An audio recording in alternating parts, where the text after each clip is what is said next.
BJP को बहुमत भी नहीं मिल रहा। इस भविष्यवाणी से उड़ गई मोदी की नींद, टूट गया शानदार जीत का सपना, रोने लगे मोदी अमित शाह। ऐसा क्या कह गए योगेंद्र यादव?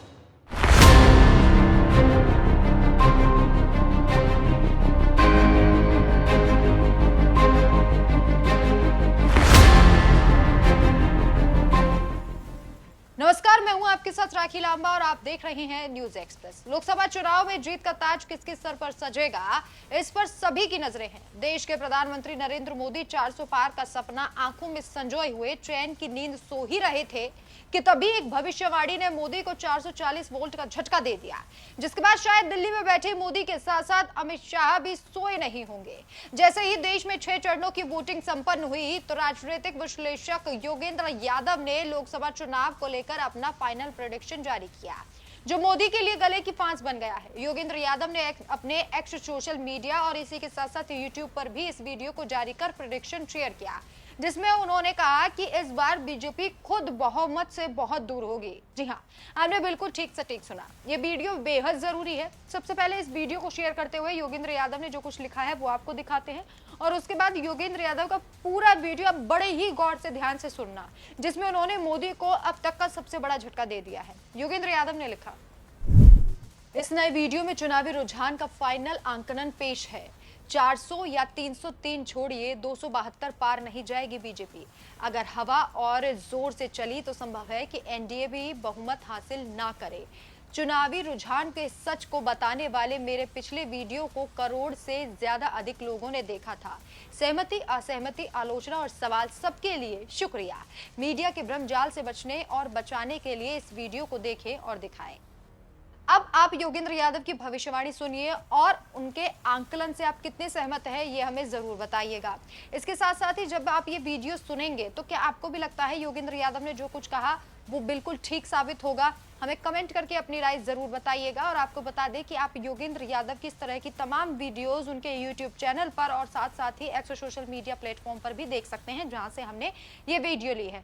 फिलहाल इस आंकलन पर आपकी क्या राय है, हमें कमेंट करके जरूर बताएं। नमस्कार। कोई 10 दिन पहले चुनाव के परिणाम का आकलन करते हुए मैंने एक वीडियो रिलीज की।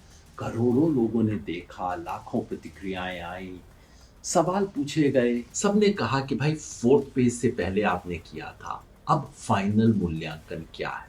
तो ये आपके सामने है फाइनल मूल्यांकन मेरे ख्याल से इस चुनाव में बीजेपी को 240 से 260 के बीच में सीट आनी चाहिए। उसके एनडीए सहयोगियों को 35 से 45 के बीच, कांग्रेस 85 से 100 के बीच और उसके इंडिया गठबंधन के बाकी सहयोगियों को 120 से 135 के बीच। मतलब 400 पार वाली बात तो टोटल हवाई थी। 300 पार करना भी बीजेपी के लिए नामुमकिन होगा। मेरी समझ है कि बीजेपी 272 से नीचे है, 250 के नीचे भी जा सकती है। इंडिया अलायंस 205 और 235 के बीच में कहीं है, यानी कि बहुमत से पीछे है, एनडीए से पीछे है। लेकिन अगर आने वाले कुछ दिनों में उत्तर प्रदेश और बिहार में कुछ बड़ा बदल हो जाता है तो ये संभावना से इनकार नहीं किया जा सकता कि उस एक्सट्रीम सिचुएशन में इंडिया गठबंधन एनडीए से आगे निकल सकता है। मगर आज है नहीं। मेरे पास कोई एग्जिट पोल नहीं है, सीधा साधा मोटा जमीनी मूल्यांकन है, लेकिन कहीं कुछ चुभ गई है बात। बहुत सवालों की बौछार हो गई है। एक बात हर कोई पूछता है कि साउथ में और ईस्ट में क्या बीजेपी गेन नहीं कर रही, और वहां के गेन्स होंगे, बाकी के लॉसेस तो बराबर हो जाएंगे। इस बात में छोटा सा सच का अंश है। सच का अंश ये है कि हाँ, जो तटीय पट्टी है केरला से लेकर उड़ीसा तक, इसमें बीजेपी के वोट बढ़ेंगे, थोड़ा सा सीट का भी फायदा होगा। शुरुआत यहीं से कर लेते हैं, बीजेपी के गेन्स देख लेते हैं। फायदा उतना नहीं जितना वो सोचते हैं। केरला, तमिलनाडु और पौंडीचेरी मिला के बीजेपी की अपनी सीट सिर्फ 2 बढ़ सकती है। एलाइज को भी 2 और सीट आ सकती है। आंध्र में बीजेपी के एलाई टीडीपी और जनसेना ने बहुत अच्छा परफॉर्म शायद किया है। कुल मिला के इन्हें 15 सीट आ सकती हैं। बीजेपी की अपनी सीट बढ़ेंगी 3। तेलंगाना में इस बार सीधे कांग्रेस और बीजेपी का मुकाबला हो गया है और ऐसे में कांग्रेस की सीट भी बढ़ेगी, बीजेपी की सीट भी बढ़ेगी। ये भी संभव है कि लगभग बराबर हो जाए। मान लीजिए 4 सीट बीजेपी की और बढ़ गई, पहले ही 4 थी, 8 पे पहुंच गई। उड़ीसा, बीजेपी के पास ऑलरेडी 8 सीटें हैं, 4 सीट और बढ़ सकती है। विधानसभा में हारेंगे लेकिन लोकसभा में उनकी परफॉर्मेंस इंप्रूव। कितना फायदा हुआ कुल मिला के? 13 सीट का। अब दक्षिण भारत के बाकी बचे हुए राज्य पे आ जाइए। कर्नाटका, खाली कर्नाटका में बीजेपी को कम से कम 13 सीट का नुकसान है। 25 सीट बीजेपी के पास है, एक उनके सहयोगी के पास थी। 12 से ज्यादा इस बार बीजेपी की नहीं आ रही, तो 13 सीट का जो फायदा बाकी सब राज्यों में हुआ वो अकेले कर्नाटका में बराबर हो गया। बच गया ईस्ट। बंगाल में दोनों तरह की बहुत रिपोर्ट आई है और काफी देखने के बाद मेरा मोटा मानना है कि बीजेपी जो गिरावट हुई थी उससे उठ के वापस 18 के करीब कहीं आ जाएगी। ना कोई बड़ा गेन, ना कोई बड़ा लॉस।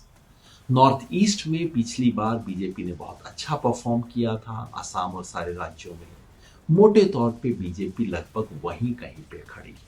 निष्कर्ष ये है कि पूरे साउथ इंडिया और पूरे ईस्ट इंडिया को मिला दे तो बीजेपी का नफा और नुकसान कट के 0 पे पहुंच जाता है। एलाइज को 15 सीट का फायदा है, उसे एक बार साइड में रख लीजिए, लेकिन बीजेपी की गिनती टैली गिनते वक्त आप ईस्ट इंडिया और साउथ इंडिया को अब एक तरह से भूल सकते हैं।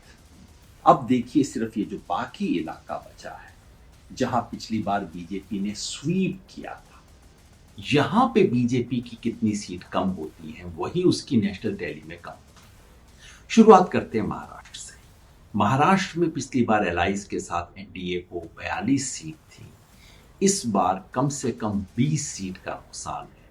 5 सीट का नुकसान बीजेपी को, 15 का एलाइज को। राजस्थान में कम से कम 10 सीट का नुकसान है। चलिए इसके अंदर गुजरात भी जोड़ देते हैं, दोनों में मिला के 10 सीट का नुकसान। मध्य प्रदेश, छत्तीसगढ़ में कम नुकसान है, लेकिन अगर उसके साथ आप झारखंड भी जोड़ दें तो तीनों में मिला के 10 सीट का और बीजेपी को नुकसान। हरियाणा में बीजेपी के खिलाफ एक आंधी सी है, हरियाणा और दिल्ली में 10 सीट का नुकसान। और उधर पंजाब, हिमाचल प्रदेश, चंडीगढ़, जम्मू कश्मीर, लद्दाख में मिला के 5 सीट का और नुकसान। बच गया उत्तर प्रदेश और उत्तराखंड, जहां मेरे अनुमान से बीजेपी को कम से कम 10 सीट का नुकसान है। बिहार में बीजेपी और उसके एलाइज को पिछली बार 40 में से 39 सीट थी, कम से कम 15 सीट का नुकसान है। 5 सीट का बीजेपी को, 10 सीट का नुकसान उसके एलाइज को। अब इस सारे को जोड़ के देखते हैं। कुल मिला के बीजेपी को 55 सीट का नुकसान, मतलब पिछली बार 303 से 248, और बीजेपी के सहयोगियों को यहां 25 सीट का नुकसान, लेकिन पहले 15 सीट का फायदा था, तो नेट 10 सीट का नुकसान। इस आधार पे मैं कहता हूं बीजेपी 240 से 260 के बीच में कहीं, और बीजेपी के सहयोगी 35 और 45 के बीच में कहीं। मतलब ये कि ये चुनाव पलट चुका है, और अगर आने वाले 2 चरणों में उत्तर प्रदेश, बिहार और हरियाणा और दिल्ली में यह आंधी अगर और पकड़ ले तो ये भी हो सकता है कि एनडीए ही 272 के नीचे रुक जाए।